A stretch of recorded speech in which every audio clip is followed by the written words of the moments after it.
of events, and it said I was the introductory speaker.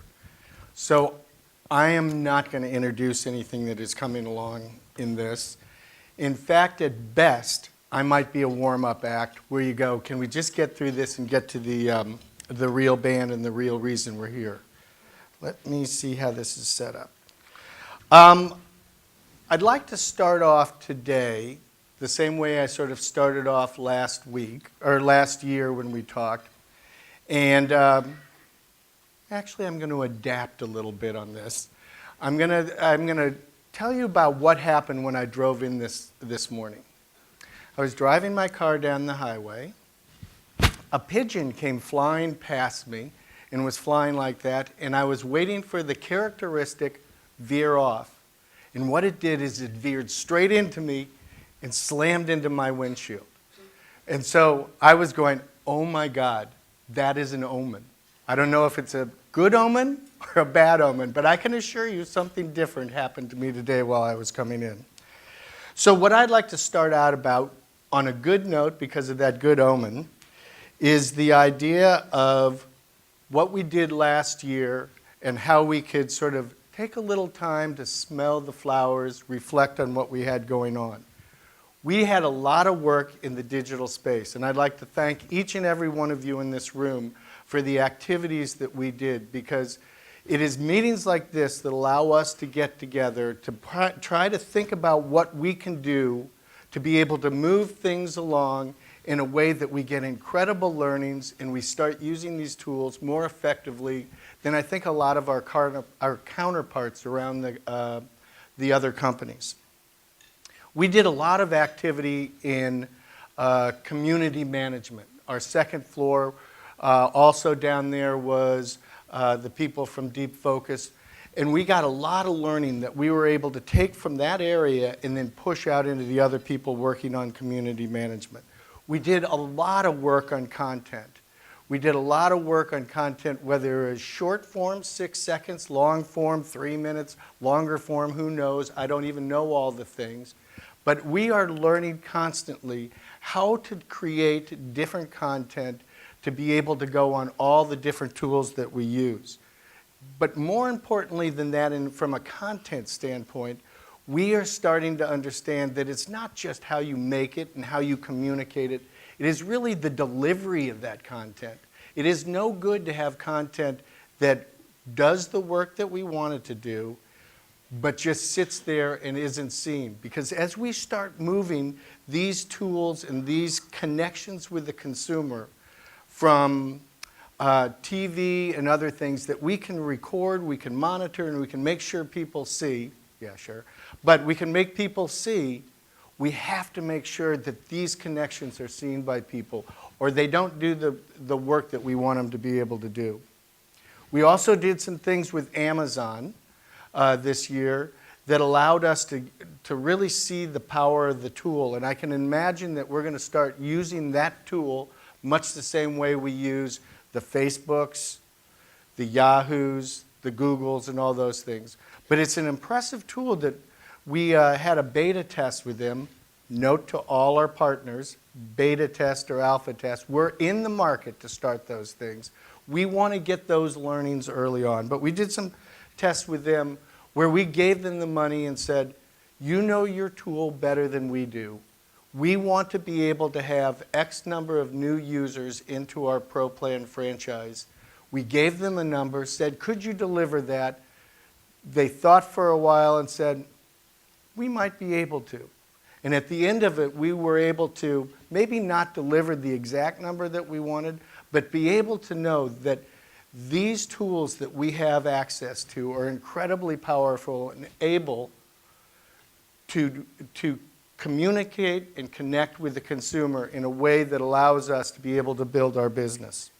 We also worked with Beyond, where we repositioned the brand and working with our agencies, MVM, people like that. We put together what I thought was a really cool holistic plan.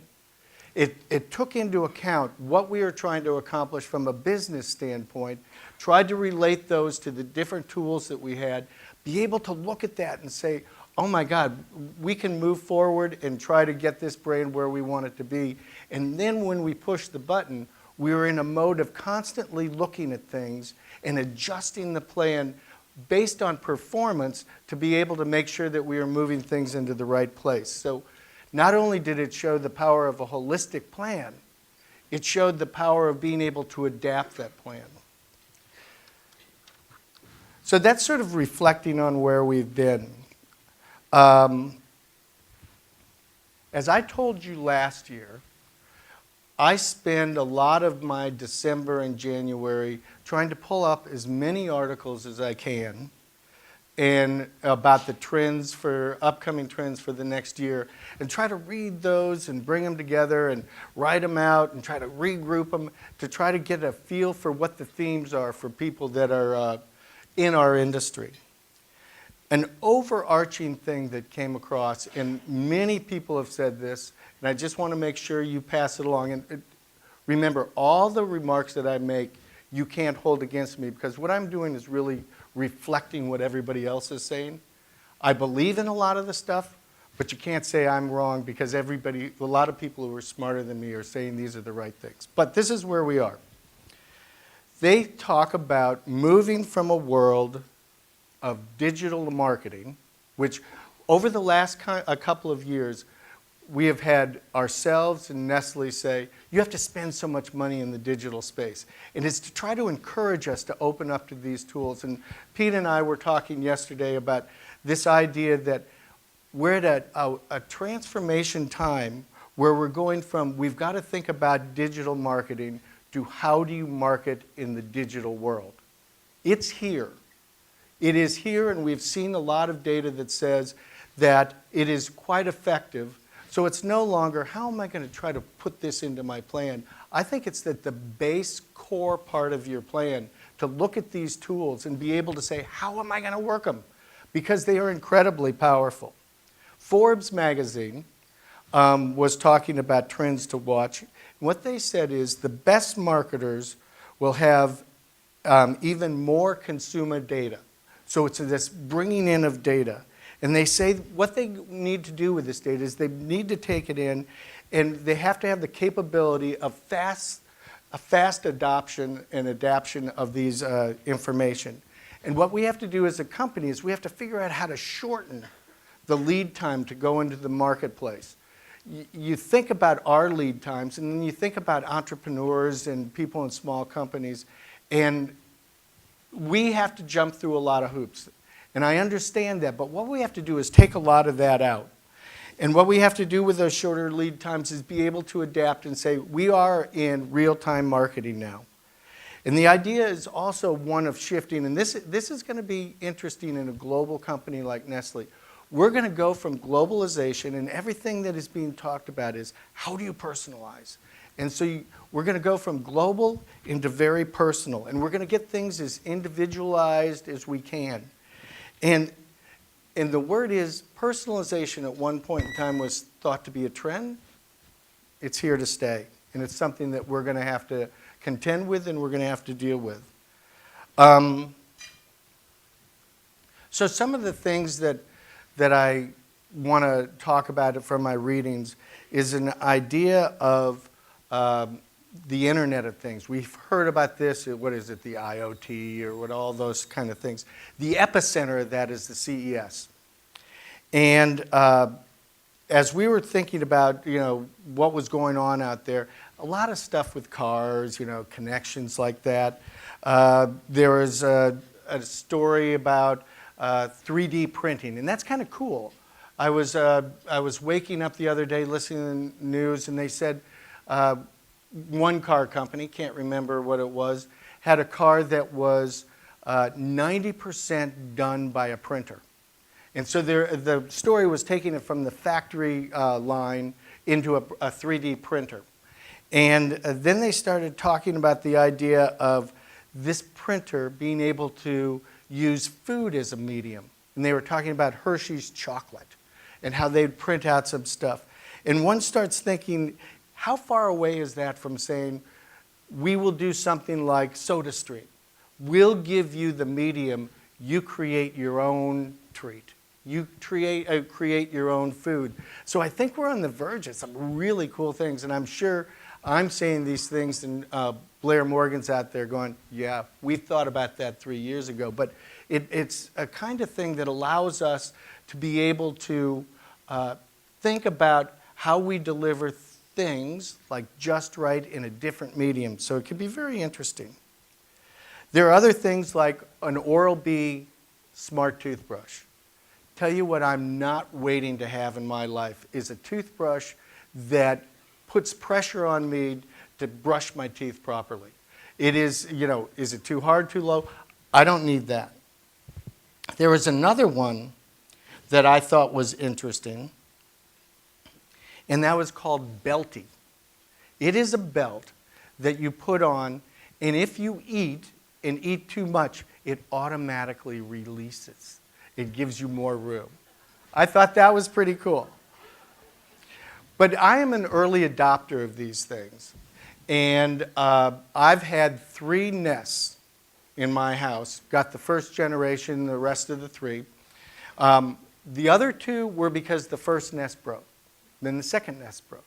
And I'll tell you, when you are an early adopter in the all things internet, it is really hard when they go down because people at the house are either freezing or overheated, and I think it's something that we can get carried away with. What I saw in this year's CES reviews was the idea not so much of the tools, but of the connecting software and the way to communicate all that data.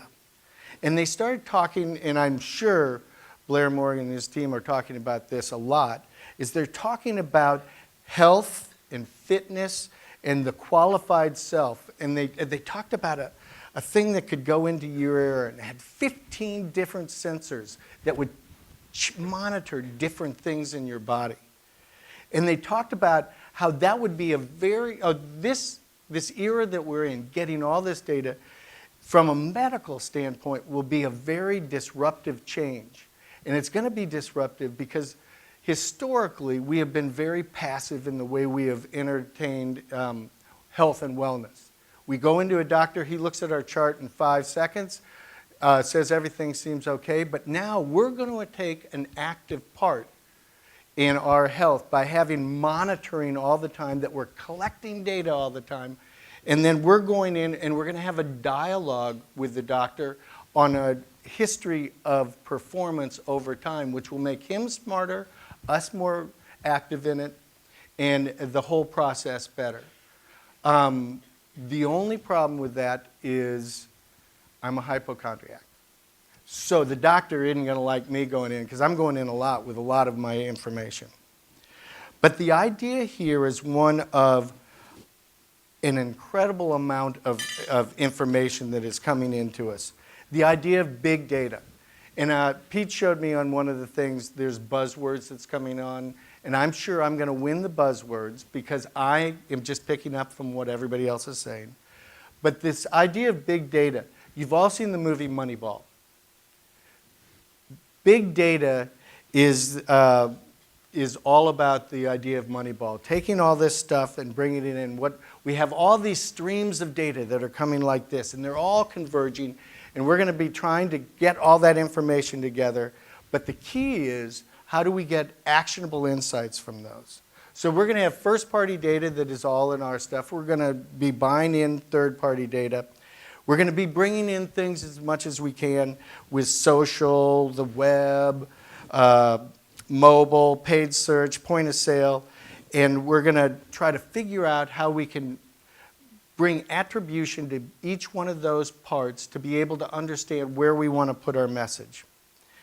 The idea here is that if we understand as much as we can about the behaviors and the actions of the consumer, we're going to be able to deliver them through the analytics of big data, the right message, what was said by Virginia. I can't say Jeannie, and even though my mom's name was Virginia, and I still have trouble with that. But we're going to be able to have the right consumer, the right information at the right time with the right message. And it all is because of all this convergence of data that we're going to be able to bring together. I am a dinosaur in marketing. I walked uphill both ways in snow, and it was a lot harder. That's not the case. You guys have it much harder than I did. All I had to worry about was a commercial on TV and radio and a little print here.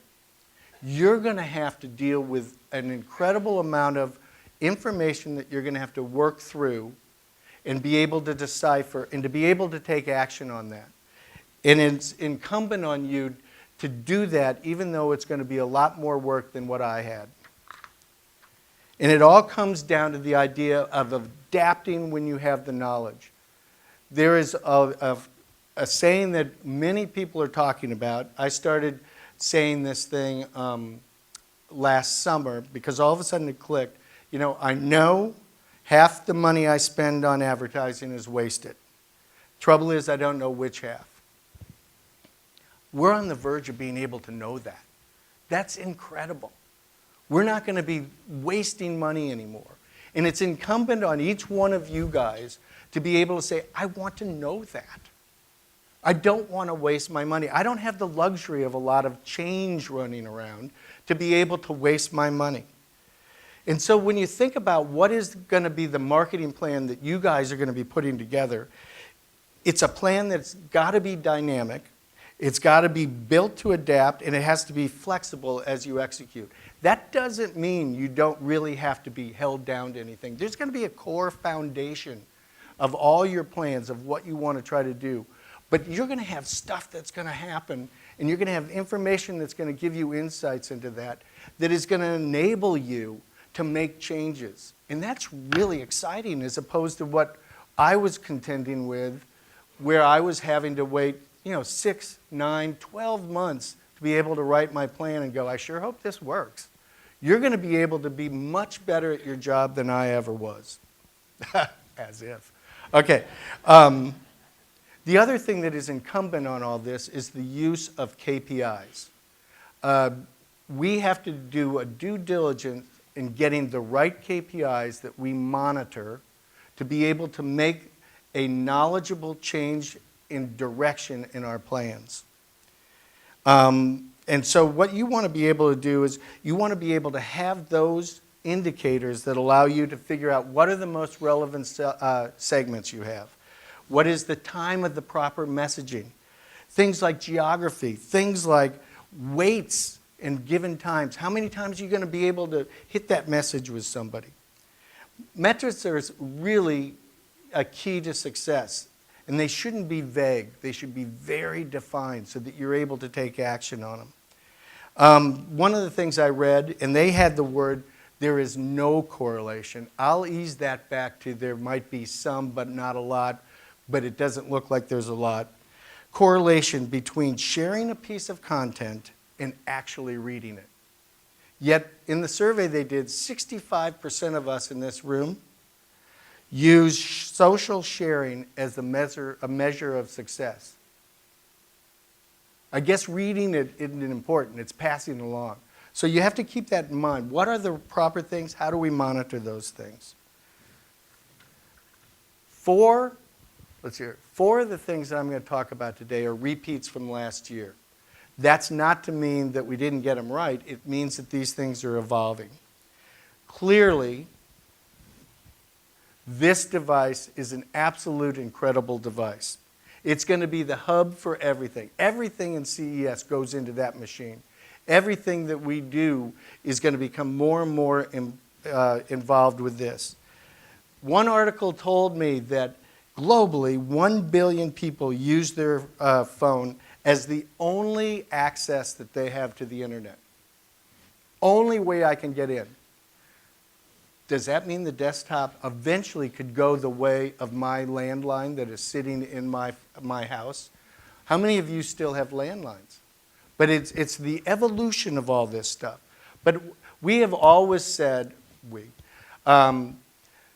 this is the year of mobile. This is the year of mobile. Well, this is the year of mobile, but actually mobile is here. And what we were probably seeing is the evolution of mobile. It's the idea of the first evolution, or the first part of mobile was brand apps and sort of games and gimmicky things. The second generation of it was bringing online services onto your mobile, just to copy paste into it. I think where we are now is you have to look at this machine, this tool, as a unique entry into the consumer. It's not something you just copy paste. It's something that you have to be able to understand and work with locations, context, behaviors, all those things. It's capable of getting a tremendous amount of data, the big data. It's going to feed into that. Think about it. Half of your videos are being viewed on the mobile phone. And here's the scary thing. I'm not sure how many of us think about the experience a consumer has with our mobile phone and what we're trying to deliver. Think of all the hard work that you put into your brand DNA, your brand positioning, the way you're depicting it. And just think of how disappointed you'd be if a consumer in 3 seconds dumps it because it's too complicated to get what you want, or the way it loads is way too slow. All the work that you did is thrown out. And it's all because we didn't take the time to understand that somebody's going to go there and what is their experience. So we have to go through and make sure we do that. And it's these things why mobile only, mobile first. I think we have to take the perspective of this is where everything starts. Let's see how it goes other places, as opposed to thinking, we'll also put that on the phone. We have content. Obviously, it's all about video now. All the buzz is there. You know, we're learning a lot about video. We're doing native advertising. I'm sure we're going to be there. But I want to go back to the idea that it really is about distribution. You've got to make sure somebody sees it. You've got to have a plan well thought out on how you're going to get that piece of creative that you're spending a lot of time and effort creating, and how to be able to get it in front of someone's eyes. There is going to be technology that is going to allow us to be able to go with creative and make it very personal. And I charge everyone in this room is, how can I use algorithms, things like that, to be able to make something personal, make something involving that somebody will see. So here's where we are right now, I think. All these things are coming together. The idea of big data, the idea of this Internet of Everything, mobile, adaptability. And it's our responsibility to think about things on a multi-channel level. Actually, there's now this dialogue that multi-channel is not right, and I've heard a lot of people say it's the omni-channel. And the difference between those things is the idea that multi-channel is our perspective of how we're looking at things. It is the tools that we use. The omni-channel is the idea is, what is the consumer consuming? Which are the tools they're using? And it's incumbent on us to make sure that we give them the best experience when they go to each one of those tools.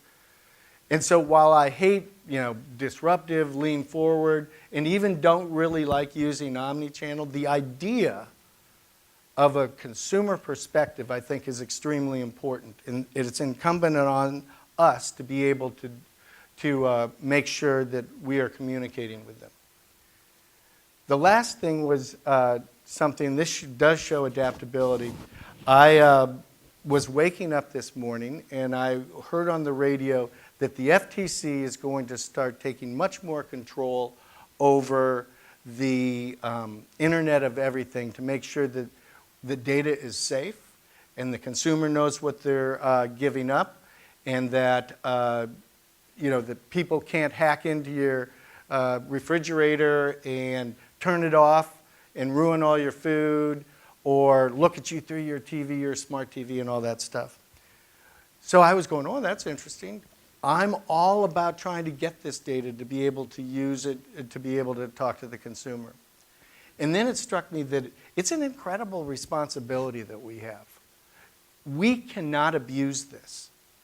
We are getting a lot of information, and what we don't want to do is stalk people. We don't want to have people upset with us. We want to bond with people. We want to be their friend. So I also ask you, as we go into this year, that you're going to be able to know a tremendous amount of stuff.